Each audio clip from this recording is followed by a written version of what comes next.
Hello everyone, आशा करता हूँ आप सभी लोग स्वस्थ और हष्ट-पुष्ट होंगे। अपने साथ साथ अपने परिवार वालों का भी ख्याल काफ़ी अच्छे से रख रहे होंगे। मेरा नाम विवेक कुमार है। मैं आप सभी का पीएससी जर्नी फैमिली में स्वागत करता हूँ। देखिए, आज का जो लेक्चर है, आज आपका 25 मार्च है और आज का जो न्यूज़ एनालिसिस होगा, बिहार न्यूज़ एनालिसिस काफ़ी ज़्यादा इंपॉर्टेंट और शानदार रहने जा रहा है। तो आइए इसकी शुरुआत करते हैं आज के सबसे पहले न्यूज़ से। तो सबसे पहला न्यूज़ यहाँ पे आपको जो देखने को मिलेगा वो यहाँ पे आप देख सकते हैं, मोतिहारी और मुंगेर में नए मेडिकल कॉलेज को स्थापित करने की बात यहाँ पे कही जा रही है। यहाँ पे एमबीबीएस की होंगी 150 सीटें यहाँ पे आपको इसकी ऐलान की गई है और मोतिहारी मुंगेर में नए मेडिकल कॉलेज आपके स्थापित किए जाएंगे। उसी से रिलेटेड यहाँ पे ये आपका न्यूज़ यहाँ पे आपको देखने को मिल रहा है। तो यहाँ पे आप राज्य में देख सकते हैं, मोतिहारी और मुंगेर में 2022-23 में 2 नए मेडिकल कॉलेज और अस्पताल खोले जाएंगे। नए मेडिकल कॉलेज में एमबीबीएस की 150 सीटें होंगी और सरकार के स्तर पर इसकी मंजूरी भी मिल गई है, ये बात ध्यान रखिएगा। रोही नालंदा में नए डेंटल कॉलेज एवं हॉस्पिटल का निर्माण अंतिम चरण में है और 2022-23 से शैक्षणिक सत्र शुरू भी हो जाएगा। इसके अलावा पूर्व में घोषित 11 नए मेडिकल कॉलेज एवं अस्पताल की स्थापना जो कि सीतामढ़ी, झंझारपुर, मधुबनी में जो है, पूर्णिया, समस्तीपुर, सिवान, सारण, छपरा, बक्सर, जमुई, बेगूसराय, मोहिया, आरा में की जा रही है। गुरुवार को विधानसभा में स्वास्थ्य मंत्री मंगल पांडे ने इसकी घोषणा की है और इसके साथ ही सदन ने विपक्ष की टोका टोकी के बीच 2022-23 के लिए 16,134 करोड़ रुपए का बजट ध्वनिमत से पारित भी कर दिया है। तो ये ध्यान रखते हुए चलेगा। तो नए मेडिकल कॉलेज यहाँ पे स्थापित करने की बात यहाँ पे कही जा रही है। 2 नए मेडिकल कॉलेज यहाँ पे स्थापित किए जा रहे हैं, याद रखिएगा, एक मोतिहारी में, एक मुंगेर में, और 3 महीने में ये शुरू हो जाएगा एम्बुलेंस सेवा। 1000 एम्बुलेंस खरीदे जाएंगे, ये बात इसकी घोषणा यहाँ पे कर दी गई है। एक महीने में 9000 नर्स, 3270 आयुष डॉक्टर होंगे नियुक्त, इसकी भी घोषणा यहाँ पे कर दी गई। विधानसभा में स्वास्थ्य विभाग का 16,134 करोड़ रुपए का बजट पारित कर दिया गया है। अब राज्य के सभी बीपीएल राशन कार्ड धारकों को मिलेगा आयुष्मान योजना का लाभ, राज्य सरकार वहन करेगी खर्च। तो ये आयुष्मान योजना के तहत ये सारे फायदे जो बीपीएल कार्ड वाले को जो है वो उनको यहाँ पे प्रोवाइड किए जाएंगे और ये सारी की सारी जो खर्च है वो कौन उठाएगा, ये सारी की सारी खर्चे आपकी राज्य सरकार के द्वारा वहन की जाएगी। तो ये बात ध्यान रखते चलेगा, ठीक है। एक महीने के अंदर 9000 नर्स आपके यहाँ पे नियुक्त किए जाएंगे और 3270 आयुष डॉक्टर को यहाँ पे नियुक्ति की जाएगी। चिकित्सकों की भी नियुक्ति होने जा रही है, ये ध्यान रखिएगा। 5 आयुर्वेदिक कॉलेज एवं हॉस्पिटल, एक यूनानी में एवं होम्योपैथी मेडिकल कॉलेज, 26 जिला संयुक्त औषधालय, ये सारे चीज स्थापित करने की बात यहाँ पे कही जा रही है। तो ये आज का पहला नंबर न्यूज था, ये ध्यान रखिएगा। दूसरा नंबर न्यूज की तरफ बढ़ते हैं। तो आपदा से निपटने को एसडीआरएफ, ठीक है, एसडीआरएफ में कर्मियों की संख्या यहाँ पे बढ़ाई जा रही है। तो उसी से रिलेटेड यहाँ पे ये न्यूज़ है, ये ध्यान रखिएगा। आपदा प्रबंधन विभाग की बैठक यहाँ पे हो रही है, नीतीश कुमार जी के द्वारा यहाँ पे बैठक की जा रही है, हेड की जा रही है। तो जो डिजास्टर मैनेजमेंट का यहाँ पे मीटिंग यहाँ पे बुलाया गया था नीतीश कुमार के द्वारा, यहाँ पे जो प्रदेश में जो आपदा प्रदेश में जो बेसिकली यहाँ पे आपदा से मुकाबला के लिए एसडीआरएफ के कर्मियों की संख्या यहाँ पे बढ़ाई जा रही है, ताकि जो डिजास्टर जो आपको देखने को मिलते हैं प्रदेश में उसको जल्द से जल्द क्या किया जा सके, रिकवर किया जा सके। गुरुवार को दिए आपदा प्रबंधन विभाग की बैठक में मुख्यमंत्री की आपदा की स्थिति में त्वरित एवं प्रभावी ढंग से राहत व कार्यों के संचालन के लिए स्थायी तौर पर कार्य करने के निर्देश दिए गए हैं, ये ध्यान रखिएगा। और इसकी संख्या और बढ़ाने की बात कही जा रही है, ताकि इनके द्वारा जो सेवाएं जो दी जा रही है वो उसका और अच्छे तरीके से प्रशिक्षण कराया जा सके। और सीएम ने पिछले 14 वर्षों में प्रभावित क्षेत्रों के आकलन के आधार पर स्थल चयन कर रिस्पांस फैसिलिटी कम ट्रेनिंग सेंटर की स्थापना करने की भी बात कही है, ठीक है। बैठक में यह भी बताया गया कि सुप्रीम कोर्ट ने बिहार में बाढ़ के दौरान चलाई जाने वाली सामुदायिक किचन मॉडल की प्रशंसा भी की है। तो ये ध्यान रखिएगा, मुख्यमंत्री ने वज्रपात से होने वाले क्षति को कम करने के लिए ये कार्य किए हैं, ये ध्यान रखिएगा। तो उसी को लेकर के यहाँ पे बात कही जा रही है, एसडीआरएफ की कर्मियों की संख्या यहाँ पे बढ़ाने को लेकर के बात कही जा रही है। ये मीटिंग यहाँ पे हुई थी और सामुदायिक किचन मॉडल को की सुप्रीम कोर्ट ने तारीफ भी की है, जो कि बिहार में बाढ़ जब आई थी उस टाइम पे जब इसको चलाया गया था, बाढ़ के दौरान चलाई जाने वाली जो किचन मॉडल था उसकी प्रशंसा भी सुप्रीम कोर्ट के द्वारा की गई थी। तो ये ध्यान रखिएगा। दिया निर्देश उन्नयन बिहार के कोष से वज्रपात से सुरक्षा की जानकारी को शामिल करने की बात यहाँ पे कही जा रही है। तीसरे नंबर न्यूज की तरफ बढ़ते हैं। तो तीसरे नंबर न्यूज में आपको देखने को मिलेगा जो बिहार दिवस अब का कार्यक्रम अभी आयोजन किया गया था, ठीक है। बिहार दिवस कार्यक्रम में आए 157 बच्चे बीमार हो गए हैं, 5 अब भी पीएमसीएच में भर्ती हैं, उसी को लेकर के आपका न्यूज है। बिहार दिवस कार्यक्रम में भाग लेने के लिए जिलों में आए 157 बच्चे की तबियत अचानक खराब हो गई है और बुधवार की देर रात भोजन के बाद कई बच्चों को उल्टी, पेट दर्द की शिकायत हुई है। हालत बहुत गंभीर बताई जा रही है। गुरुवार को 16 बच्चों को पीएमसीएच भेजा गया, जहां इलाज के बाद 11 बच्चों को डिस्चार्ज भी कर दिया गया, लेकिन 5 बच्चों का इलाज वहाँ पे शिशु रोग विभाग में फिलहाल अभी चल रहा है। बाकी बच्चों का इलाज जो है वो गांधी मैदान स्थित प्रशासनिक भवन में स्वास्थ्य सिविल लगाकर किया गया है। ये बच्चे 21 मार्च को आए थे यहाँ पे। Civil surgeon doctor Vibha Kumari Singh ने बताया कि सभी बच्चे फूड पॉइजनिंग के शिकार हुए। तो फूड पॉइजनिंग से बेसिकली इन बच्चों की यहाँ पे सेहत में यहाँ पे खराब देखने को मिलेगा। स्वास्थ्य शिविर में विभिन्न बच्चों का चल रहा है यहाँ पे इलाज, और जांच टीम आज डीएम को सौंपेगी रिपोर्ट। तो ये डीएम को ये सारी रिपोर्ट यहाँ पे भेजी जाएगी जांच टीम को लेकर के। फिलहाल इन बच्चों का जो बुखार हुआ था, इन बच्चों का जो तबियत खराब हुई थी वो बेसिकली फूड पॉइजनिंग से हुई थी। ये बात ध्यान रखते चलेगा। जो बिहार दिवस कार्यक्रम में ये सारे बच्चे जो 21 तारीख को यहाँ पे आए थे, अचानक से उनकी खराब हो गई। गांधी मैदान स्थित जो प्रशासनिक भवन है वहाँ पे सिविल लगाया गया, वहीं पे उनका इलाज चल रहा है। बाकी 16 बच्चों के इलाज इमीडिएट बेसिस पे पीएमसीएच में भेजे गए थे, जिसमें 11 को डिस्चार्ज कर भी दिया गया है। तो ये ध्यान रखिएगा। अब इसकी रिपोर्ट यहाँ पे डीएम साहब मांगे हैं और ये डीएम को रिपोर्ट यहाँ पे भेजी जाएगी इसको लेकर के। चलिए नेक्स्ट न्यूज़ की तरफ बढ़ते हैं। नेक्स्ट न्यूज़ आपको यहाँ पे बहुत इंपॉर्टेंट न्यूज़ यहाँ पे आपको देखने को मिलेगा। ये पटना हाईकोर्ट से रिलेटेड ये न्यूज़ है। यहाँ पे 2 नए जज यहाँ पे नियुक्त किए गए, ये ध्यान रखिएगा। केंद्र सरकार ने सुप्रीम कोर्ट की अनुशंसा पर मुहर लगाते हुए पटना हाईकोर्ट के लिए 2 जजों की नियुक्ति की है। ठीक है, चलिए आपको यहाँ पे बताना है कि ठीक है, आपका होमवर्क है। देखिए आज का सबसे पहला होमवर्क है, आपको कमेंट सेक्शन में बताना है कि पटना हाईकोर्ट के चीफ जस्टिस कौन है। Chief justice of Patna high court, chief justice of Patna high court कौन है, उनका नाम बताना है, ये ध्यान रखिएगा।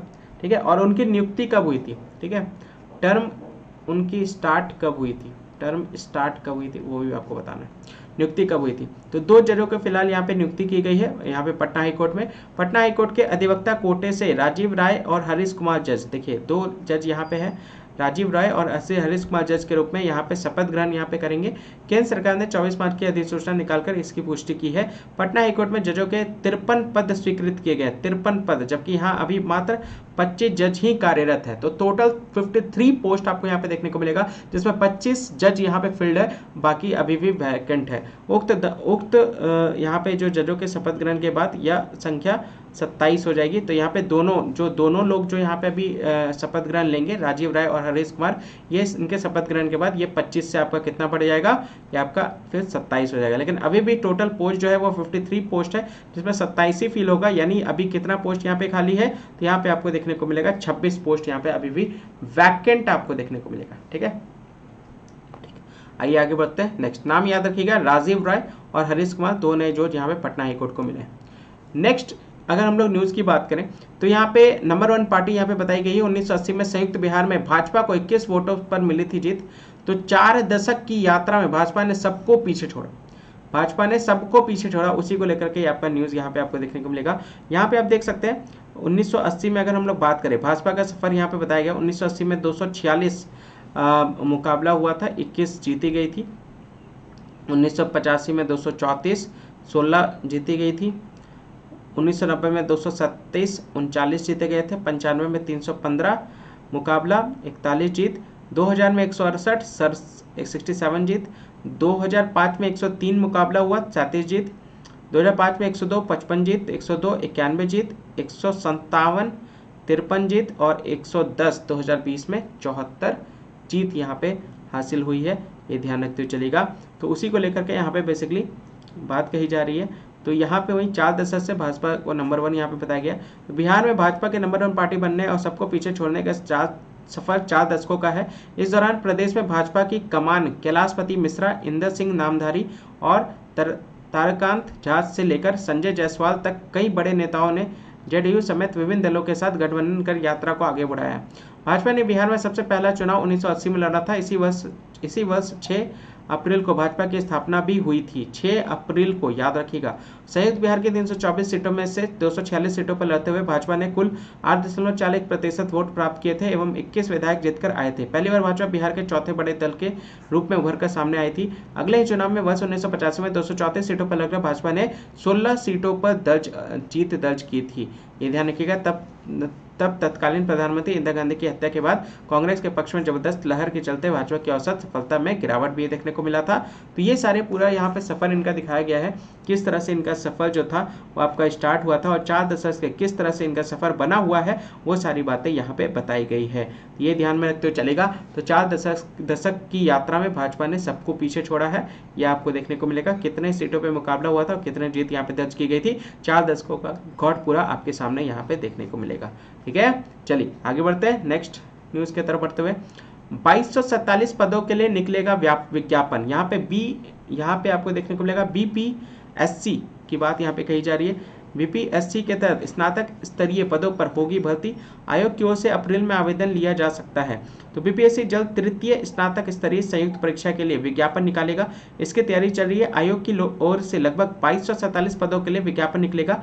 आयोग की ओर से सचिवालय सहायक के 1360, यहाँ पे मलेरिया निरीक्षक के 74, आकेंक्षक निदेशालय के 370 पद, योजना सहायक के 84 एवं 41 पद, डाटा एंट्री ऑपरेटर के 2, आकेंक्षक सहयोग के 256 पद, गृहपति सत्र सहलिपिक के 20, केवल महिलाओं के लिए एवं गृहपति सहलिपिक 40 पद के लिए अधियाचना प्राप्त हुई है। आयोग की ओर से अप्रैल में नई वैकेंसीज के लिए आवेदन लिया जा सकता है। हालांकि आयोग की ओर से 7 साल पूर्व की इंटर लेवल का फाइनल रिजल्ट अभी तक जारी नहीं किया गया। तो यहाँ पे आप देख सकते हैं 2247 पदों के लिए निकलेगा विज्ञापन, उसी को लेकर के यहाँ पे पोस्ट यहाँ पे दिया हुआ है, कौन कौन से पोस्ट पे कितना कितना सीट्स यहाँ पे कौन कौन से पद निकलने वाला है, वैकेंसीज निकलने वाली है, उसको लेकर के यहाँ पे बात कही जा रही है। और ये वैकेंसी जो है वो आपकी कब निकलेगी, ये आपकी अप्रैल में निकलने की ज्यादा संभावनाएं बताई जा रही है। ठीक है, तो इसी से रिलेटेड न्यूज है, ध्यान रखिएगा। बीपीएससी घोषणा यहाँ पे हुआ है, राशन कार्ड धारियों का 5 लाख तक इलाज होगा मुफ्त, ये ध्यान रखिएगा। तो उसी को लेकर के यहाँ पे बात की, देखिए मुंगेर और मोतिहारी को लेकर के हम लोगों ने अभी बात की थी ना, तो वहीं पे ये बेसिकली आयुष्मान भारत के तहत, ये योजना के तहत यहाँ पे जो बीपीएल कार्ड धारक है उनको यहाँ पे मुफ्त इलाज करने की बात यहाँ पे कही जा रही है। उसी से रिलेटेड यहाँ पे आपको देखने को मिलेगा। मुख्यमंत्री के इस निर्णय से बाकी बचे 85 लाख परिवारों को यह सुविधा मिल पाएगी। राज्य सरकार अपनी राशि से यह सुविधा देगी। यह बहुत बड़ा फैसला है। इस साल इस पर 125 करोड़ खर्च का अनुमान यहाँ पे बताया गया है। ये मंगल पांडे के द्वारा यहाँ पे घोषणा किया गया है, ये ध्यान रखते हुए चलेगा। ठीक है, कहाँ पे, विधानसभा में ये घोषणा यहाँ पे मंगल पांडे के द्वारा की जा रही है। 1.9 करोड़ परिवारों को अभी मिल रहा है इसका लाभ, ये आंकड़ा इनके सामने रखा गया है। 85 लाख नए परिवारों को मिलेगा सुविधा का लाभ, ये भी ध्यान रखिएगा। और 9.50 करोड़ लोगों को अब इस सुविधा का लाभ मिलेगा। ठीक है, लोगों को अब इस सुविधा का लाभ मिलेगा, ये बात ध्यान रखिएगा। सारे आंकड़े यहाँ पे मंगल पांडे के द्वारा, जो कि स्वास्थ्य मंत्री हैं राज्य के, उनके द्वारा यहाँ पे प्रस्तुत की जा रही है। कहाँ पे, विधानसभा में। तो यहाँ पे स्वास्थ्य मंत्री ने घोषणा की कि मुंगेर और मोतिहारी में नए मेडिकल कॉलेज के स्थापना की जाएगी। 150 MBBS नामांकन क्षमता के ये होंगे। इसके पहले 11 नए मेडिकल कॉलेज की स्थापना प्रक्रियाधीन है। विभाग के वर्ष 2022-23 के लिए 16,134 करोड़ के बजट का स्वीकृति भी दी गई है। ठीक है, उसके बाद यहाँ पे आप देख सकते हैं शहरों में 20 व गाँव में 35 मिनट में पहुंचेगी एम्बुलेंस। तो मंत्री ने यह भी ऐड किया कि राज्य के शहरी क्षेत्रों में 20 मिनट और गांव में 35 मिनट में मरीजों तक एम्बुलेंस पहुंचेगी। यह व्यवस्था अगले 3 माह के अंदर शुरू कर दी जाएगी। इसके लिए 1000 एम्बुलेंस की खरीद की प्रक्रिया जारी है। वर्ष 2020-25 के अंतर्गत आत्मनिर्भर बिहार के साथ निश्चय 2 के अंतर्गत गाँव तक लोगों तक बेहतर स्वास्थ्य सुविधाएं यहाँ पे पहुंचाई जाएगी और स्वास्थ्य राज्य सरकार संकल्पित की गई है। तो ये ध्यान रखिएगा। ठीक है, इसके बाद अगर हम लोग बात करें यहाँ पे आप देख सकते हैं मंत्री ने कहा भी है, यहाँ पे इनके द्वारा बताया कि आयुष्मान भारत प्रधानमंत्री जन आरोग्य योजना से राज्य के लोगों को मिलने वाली स्वास्थ्य सुविधाएं अब राज्य के नए 85 लाख परिवारों को भी मिलेगी। तो अप्रैल से शुरू हो रहा है, वित्तीय वर्ष 2022-23 से सुविधा मिलने लगेगी। ये बात इनके द्वारा घोषणा की जा रही है, ध्यान रखिएगा। ठीक है, यहाँ पे जन आरोग्य योजना के तहत, आयुष्मान भारत जन आरोग्य योजना के तहत। ठीक है, मंगल पांडे के द्वारा ये ध्यान रखिएगा। तो यहाँ पे आप देख सकते हैं हार के सभी राशन कार्ड धारक का प्रति वर्ष 5 लाख तक का मुफ्त इलाज होगा। फिलहाल राज्य के 5.5 करोड़ लोगों को इसका लाभ मिल रहा है। अब बिहार राज्य 5.5, यहाँ पे आप देख सकते हैं 5.5 करोड़ लोगों को इसका लाभ मिल रहा है। इसका लाभ 4 करोड़ और लोगों को दिया जाएगा। स्वास्थ्य मंत्री मंगल पांडे ने विधानसभा, यहाँ देख सकते हैं विधानसभा में गुरुवार को इसकी घोषणा की है। उन्होंने कहा कि राज्य के लोगों को मुख्यमंत्री नीतीश कुमार ने यह एक और बहुत बड़ा तोहफा दिया है। ठीक है, अगले न्यूज की तरफ बढ़ते हैं। यहाँ पे सभी बेघरों को आवास के लिए मिलेगी जमीन, उसको लेकर के बात की जा रही है। ग्रामीण विकास मंत्री श्रवण कुमार ने दी विधान परिषद में जानकारी। ये जानकारी विधान परिषद में दी जा रही है, किसके द्वारा? श्रवण कुमार के द्वारा ग्रामीण विकास मंत्री की तरफ से। योजना के तहत 3,045 लाभुकों को किया गया है निबंधन। ठीक है, तो यहाँ पे आप देख सकते हैं 1890 लाभुकों को 60-60 हजार रुपए सहायता राशि भी दी गई है। तो यहाँ पे आप देख सकते हैं ग्रामीण विकास मंत्री के तरफ से ये आपको यहाँ देखने को मिलेगा। कहा है कि राज्य के अभी आवास विहीन परिवारों के लिए सरकार हर हाल में घर बनाएगी। आवास देरी में अनुसूचित जाति, जनजाति और अति पिछड़ा वर्ग के लाभुकों को प्राथमिकता दी जाएगी। मंत्री गुरुवार को विधान परिषद में रामचंद्र पूर्वे के अल्पसूचित प्रश्न का जवाब दे रहे थे। कहा है कि पीएम आवास योजना ग्रामीण की प्रतीक्षा सूची के सभी लाभुकों को आवास के लिए जमीन देने का राज्य में सीएम आवास स्थल में क्रय सहायता योजना चला रही है। ठीक है, पथ निर्माण मंत्री नितिन नवीन ने भी इसकी जानकारी दी है। बड़े पुलों पर एनएचएआई करती है व्यवस्था, पुलों पर रोशनी की व्यवस्था भी अब करेगा पथ निर्माण विभाग। तो उसी से लेकर के बात यहाँ पे कही जा रही है। नितिन नवीन ने बताया भी है, पथ निर्माण मंत्री के द्वारा ये बात भी कही जा रही है कि जितने भी पुल हैं उन सभी पुलों पर रोशनी की व्यवस्था भी उनके विभाग के पास होगी और उन पुलों पर अंधेरा अब नहीं रहेगा, उन पुलों पर रोशनी प्रदान की जाएगी, रोशनी की व्यवस्था की जाएगी और उसका पूरा का पूरा जिम्मेदारी पथ निर्माण विभाग की तरफ होगा। तो बड़े पुलों पर एनएचएआई खुद यह व्यवस्था करती है। तो मंत्री गुरुवार को रामचंद्र पूर्वे के तारांकित प्रश्न का जवाब दे रहे थे और महात्मा गांधी सेतु और विक्रमशिला पुलों पर रोशनी की व्यवस्था की जिम्मेदारी एनएचएआई को है और यहाँ बिजली की व्यवस्था भी उन्हीं के द्वारा की जाएगी। ठीक है, यहाँ पे आप देख सकते हैं अगला जो आप देख सकते हैं 3000 बची पंचायतों में बनेंगे पंचायत सरकार भवन। मठ मंदिर की जमीन बिकने नहीं देंगे, मंत्री के द्वारा कही जा रही है।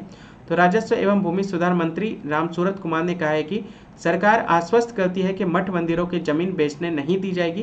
हालांकि मठ मंदिर की जमीन सरकारी भूमि नहीं है, लेकिन इन जमीनों के मालिकाना हक भगवान और सेवादारों पुजारियों के नाम अभियुक्ति में दर्ज हो रहे हैं। सेवादार जमीन से होने वाले आय से अपना खर्च मंदिर का जीर्णोद्धार कर सकते हैं, लेकिन उन जमीनों की बिक्री नहीं कर सकते। इन जमीनों को बेदखल नहीं किया जाएगा। गुरुवार को संजय सरावगी के ध्यानाकर्षण के जवाब में ये राजस्व मंत्री ने यह मठ मंदिर का संचालन बिहार में राज धार्मिक के रूप में किया है।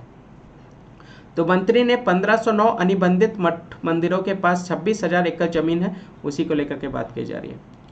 ठीक है, चलिए, तो उसी से रिलेटेड था, याद रखिएगा। अगला न्यूज जो है वो बिहार में सरकारी भवनों को भूकंप रोधी बनाया जा रहा है, यानी भूकंप रोधी अर्थक्वेक जो आएगा उससे इसको सेव करने की बात यहाँ पे कही जा रही है। तो भवन निर्माण मंत्री अशोक चौधरी, याद रखिएगा कौन है भवन निर्माण मंत्री? अशोक चौधरी ने कहा है कि बिहार में सभी सरकारी भवनों को भूकंप रोधी बनाया जा रहा है। सभी सरकारी भवनों का निर्माण सिस्मिक जोन 5 को ध्यान में रख करके किया जा रहा है और पूरे राज्य में भूकंप रोधी तकनीक का इस्तेमाल भवन बनाने में हो रहा है। ठीक है, सबसे बेस्ट उदाहरण यहाँ पे बेस आइसोलेशन सिस्टम पर आधारित एक एवं लीड बेयरिंग तकनीक पर बना सरदार पटेल भवन है, वो एग्जाम्पल के तौर पर यहाँ पे इनके द्वारा बताया जा रहा है। ठीक है, तो बिहार में सरकारी भवनों को भूकंप रोधी बनाया जा रहा है, उसी को लेकर के यहाँ पे बात कही जा रही है, ध्यान रखिएगा। नेक्स्ट न्यूज की तरफ बढ़ते हैं। यहाँ पे आप अगला न्यूज देख सकते हैं, बहुत इंपॉर्टेंट न्यूज है। इंपॉर्टेंट न्यूज क्या है? आईजीआईएमएस में पहली बार टेस्ट ट्यूब बेबी का हुआ जन्म। टेस्ट ट्यूब बेबी, ये बात ध्यान रखिएगा, पहली बार यहाँ पे टेस्ट ट्यूब बेबी का जन्म हुआ है। तो आईजीआईएमएस के आईवीएफ सेंटर में पहले टेस्ट ट्यूब बच्चे का जन्म हुआ। सहरसा निवासी दंपत्ति को शादी के 14 साल बाद तक संतान सुख नहीं मिल पाया था। इसके बाद दंपत्ति ने अपना इलाज आईजीआईएमएस में कराना शुरू किया। इसके पहले वह कई जगह निजी और सरकारी चिकित्सकों से भी अपना इलाज करा चुके थे, लेकिन उन्हें संतान सुख नहीं मिल पाया था। ठीक है, तो यहाँ पे पहली बार यहाँ पे आपको देखने को मिलेगा टेस्ट ट्यूब बेबी। 2 साल से चल रहा था दंपत्ति का इलाज और 2020 में पहली बार दंपत्ति इलाज के लिए आईजीआईएमएस में आए थे और अगस्त 2020 में दोबारा विभाग के अध्यक्ष डॉक्टर कल्पना सिंह से मुलाकात की थी और यहाँ पे इसको अंजाम दिया था। तो यहाँ पे आप देख सकते हैं स्वस्थ बच्चे को इन्होंने जन्म दिया है। टेस्ट ट्यूब बेबी क्या होता है? जहाँ पे बेसिकली जो निषेचन होता है ना, जो फर्टिलाइजेशन होता है, जनरली फर्टिलाइजेशन जो होता है यानी स्पर्म और ओवम यानी शुक्राणु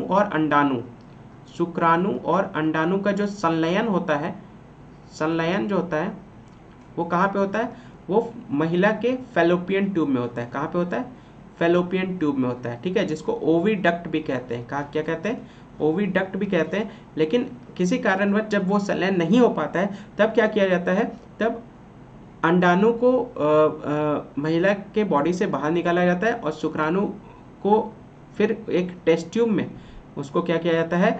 यहाँ पे फर्टिलाइज कराया जाता है। ठीक है, फर्टिलाइज कराया जाता है, ये बात ध्यान रखिएगा। एक टेस्ट ट्यूब में फिर फर्टिलाइज कराया जाता है और उसके बाद जो जाइगोट फॉर्म होता है, जो युग्मक जो फॉर्म होता है, युग्मनज जो आपका बनता है, उसको फिर वापस से महिला के गर्भाशय में भेज दिया जाता है और वहाँ पे फिर वो आपका डेवलपमेंट होता रहता है, उसका विकास होता रहता है। तो निषेचन प्रक्रिया अगर आपकी महिला के फेलोपियन ट्यूब में होती है, यानी उनके बॉडी के अंदर होती है फेलोपियन ट्यूब में, तो हम लोग उसको इंटरनल फर्टिलाइजेशन कहते हैं। ठीक है, आंतरिक निषेचन प्रक्रिया। अगर वो आपके महिला के शरीर के अंदर फेलोपियन ट्यूब में नहीं हो रही है, अगर फर्टिलाइजेशन अगर हम लोग बाहर कर रहे हैं, यानी महिला के बॉडी के बाहर कर रहे हैं, तो उसको फिर टेस्ट ट्यूब बेबी के नाम से जाना जाता है, क्योंकि टेस्ट ट्यूब में ये निषेचन यहाँ पे हो रहा है। ये बात ध्यान रखते चलेगा। तो यही इसी को ये आपको पहला यहाँ पे आपको देखने को मिलेगा IGIMS में ये पहली बार टेस्ट, और ये बच्चा काफ़ी स्वस्थ पैदा हुआ है, ये बात ध्यान रखिएगा इस प्रोसेस के तहत। आइए, तो यहाँ पे आप देख सकते हैं ये वाला न्यूज़ तो अभी हम लोगों ने कवर किया कि पटना में अब टोटल 27 जज हो जाएंगे। पहले आपके कितने थे? देखिए 53 सीट खाली है। देखिए वही तो मैं आपको बता रहा हूँ, टोटल वैकेंसीज कितनी है? 53 वैकेंसीज आपको यहाँ पे देखने को मिलेगा, लेकिन सीट जो अभी फिल्ड है वो सिर्फ 25 है। अभी 2 नए जज यहाँ पे नियुक्त किए गए, तो टोटल 27 आपको यहाँ पे देखने को मिलेगा। अभी भी 26 सीट जो है वो वैकेंट है, 26 सीट अभी भी वैकेंट है, ये ध्यान रखते चलेगा। तो वहीं उसी को लेकर के बात की जाए। 13 स्थायी और 13 एडिशनल जज के पद रिक्त रह जाएंगे। ये 26 में से ना, देखिए टोटल सीट्स कितनी है? टोटल सीट्स की अगर हम लोग बात करें, टोटल सीट्स की अगर हम लोग बात करें तो ध्यान से इसको समझिएगा। यहाँ पे जो बात की जा रही है, टोटल सीट्स कितना है? टोटल सीट्स की अगर हम लोग बात करें, टोटल सीट्स 53 है। 53 में जो आपका फील्ड है, तो अभी 25 फील्ड है। ठीक है, और आज 2 और हो जाएगा, तो टोटल कितने हो जाएंगे? 27 हो जाएंगे। फिर यहाँ पे 26 रिक्त बच जाएंगे। ठीक है, 26 रिक्त बच जाएंगे। ये 26 में भी 2 क्राइटेरिया आपको देखने को मिलेगा, 13 और 13। एक जो 13 आप देख सकते हैं, 2 नए जज मिलने के बाद भी 13 स्थायी और 13 एडिशनल जज के पद रिक्त रह जाएंगे। तो यहाँ पे आप देख सकते हैं, तो यहाँ पे 27 जज हो जाएंगे, लेकिन पटना हाईकोर्ट में जजों के कुल स्वीकृति पदों की संख्या 53 है, जिसमें 40 स्थायी जजों का तो 13 एडिशनल जज, 40 परमानेंट है, 40 परमानेंट जज हैं, ये ध्यान रखिएगा, स्थायी जज है। ठीक है, बाकी एडिशनल जज कितने हैं? एडिशनल जज 13 हैं। तो 13 का 13 एडिशनल जज, ये जो एडिशनल जज है ना, एडिशनल जज, उसकी अभी भी पूरी रिक्तियां रिक्त रह जाएंगे, उनके पद अभी भी पूरे रिक्त रह जाएंगे। बाकी 13 तो आपका स्थायी वाला तो खाली है ही, ये ध्यान रखिएगा। तो इसी को लेकर के यहाँ पे बात कही जा रही है। बाकी अगला जो है, पेंटिंग प्रतियोगिता के विजेता बने शम्स अली। तो बिहार दिवस पर जल जीवन हरियाली थीम पर कला संस्कृति एवं युवा विभाग तथा ललित कला अकादमी की ओर से पेंटिंग प्रशिक्षण प्रतियोगिता आयोजित की गई। इसमें शम्स अली प्रथम विजेता बने हैं। इन्हें 5000 रुपये प्रोत्साहन राशि के रूप में पुरस्कार भी दिया गया है। नेक्स्ट न्यूज की तरफ बढ़ते हैं। अगले वित्तीय वर्ष में 26 जिलों में बनेगा अल्पवास गृह। अल्पवास गृह की बात यहाँ पे कही जा रही है। ठीक है, तो यहाँ पे आप देख सकते हैं, समाज कल्याण मंत्री मदन सहनी ने कहा है कि राज्य के 12 जिलों में अल्पवास गृह का संचालन किया जा रहा है। अगले वित्तीय वर्ष 2022-23 में शेष सभी 26 जिलों में इसकी स्थापना की जाएगी। विधानसभा में गुरुवार को मंत्री ने विभागीय बजट पर चर्चा के दौरान ये बात कही है, ये ध्यान रखते हुए चलेगा। ठीक है,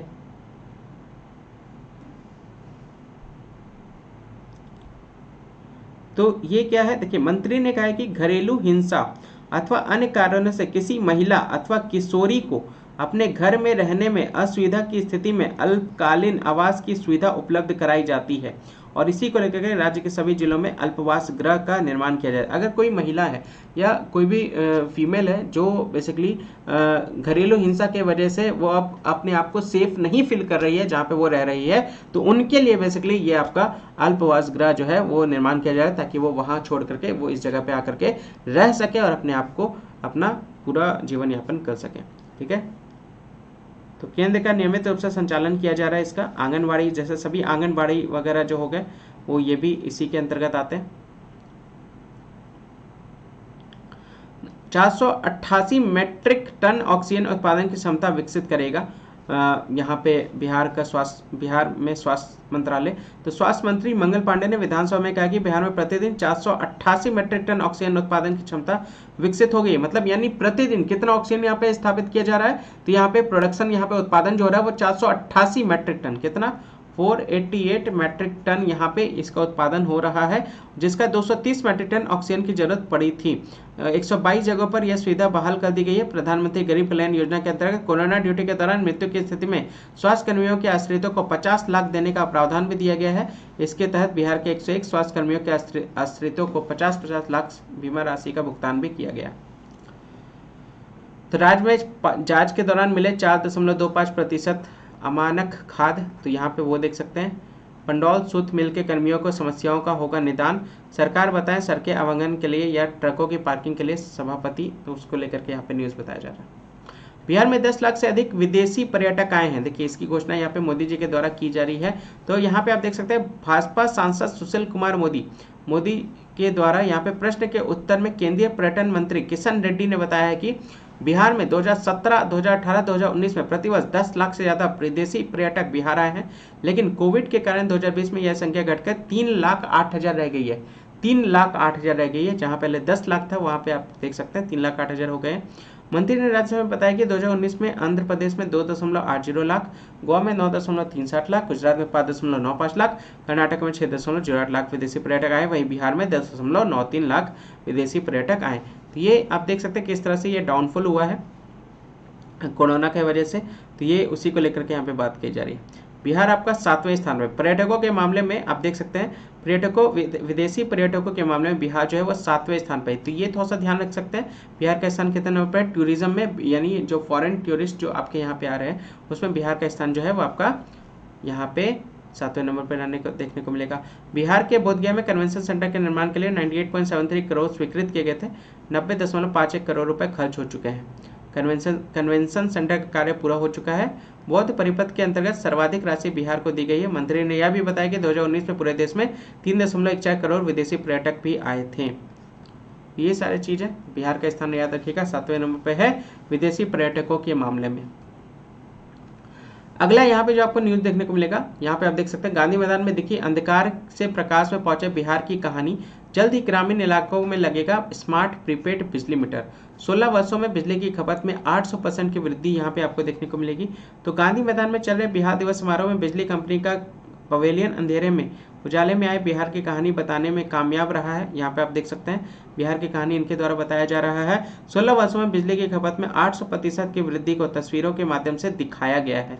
तो ये देख सकते हैं समारोह के दौरान गांधी मैदान में ड्रोन की मदद से 7 शहीदों के स्मारक स्थल को यहाँ पे दिखाया गया है। तो वो बात यहाँ पे कही जा रही है। स्मार्ट मीटर को सराहाया गया है। ये ध्यान रखिए गांधी मैदान में लगे BSPSCL के स्टॉल पर आए लोगों से खुद कंपनी के अध्यक्ष सह प्रबंध निदेशक सचिव हंस ने बात की। खासकर स्मार्ट प्रीपेड मीटर से जुड़ी कुछ मिथ्याएं दूर की। हाजीपुर की राधा ने कहा कि स्मार्ट मीटर लगने से बिलिंग में ट्रांसपेरेंसी आएगी, और बेगूसराय के रमेश रोशन ने कहा कि बिल में गड़बड़ी बिल जमा करने में लंबी लाइन में लगने जैसे समस्याओं से निजात दिलाता हुआ चलेगा ये हमारा स्मार्ट मीटर। उसी को लेकर के यहाँ पे बात कही जा रही है। ठीक है, क्लियर।